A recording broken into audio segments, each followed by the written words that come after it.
చక్కగా 28వ తారీఖు వరలక్ష్మి వ్రతము, రక్షాబంధనము అంటే సోదరి సోదరుడికి కట్టేది అని అనుకుంటాం. కాదండి.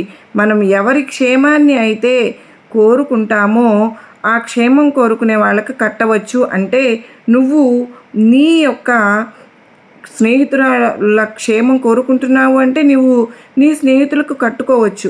ఒక భార్య భర్తకు కట్టుకోవచ్చు, భర్త భార్యకి కట్టుకోవచ్చు, అక్క చెల్లికి కట్టుకోవచ్చు, అన్నయ్యకు కట్టుకోవచ్చు. ఎవరికైనా ఈ రక్షాబంధనాన్ని కట్టుకోవచ్చు అన్నమాట.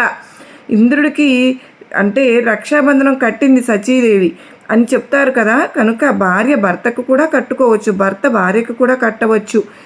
అసలు శ్రావణ పౌర్ణమి రోజున అంటే సంఘ కార్యకర్తలు ప్రతి ఇంటికి వెళ్ళి తలుపు తట్టి మరీ మనతో బంధాన్ని కలుపుకుంటుంటారు. నీ క్షేమం నాకు కావాలి అని.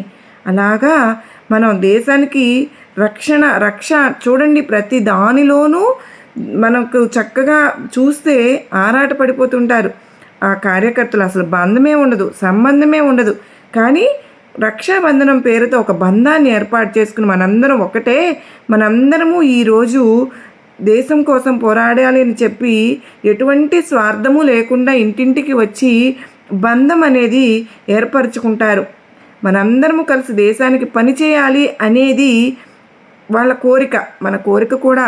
అంటే సర్వమంగళ అమ్మవారి పాదాలు పట్టుకుని ఈ రక్షాబంధనాలన్నింటినీ పెట్టి ఆ రోజు ఆలయానికి వచ్చిన ప్రతి ఒక్కరికి కూడా అమ్మవారి రక్షాబంధనం మనం ఏదైతే కోరుకుంటూ ఉన్నామో వాళ్ళకు ఆ రక్షాబంధనాన్ని కట్టుకోవచ్చు అన్నమాట. రక్షాబంధనం కట్టేటప్పుడు ఏ శ్లోకం చదువుకోవాలి అనేది చక్కగా ఈరోజు మనందరం కూడా తెలుసుకుని ఆ రోజు ఆ స్తోత్రం చదువుకుంటే మన బుద్ధి సక్రమంగా పనిచేసి మనందరి కోరికలు అమ్మవారి అనుగ్రహంతో ఒక్కసారి స్మరించుకుని ఈరోజు నమస్కారం చేసుకుని ఆ స్తోత్రం చేయండి.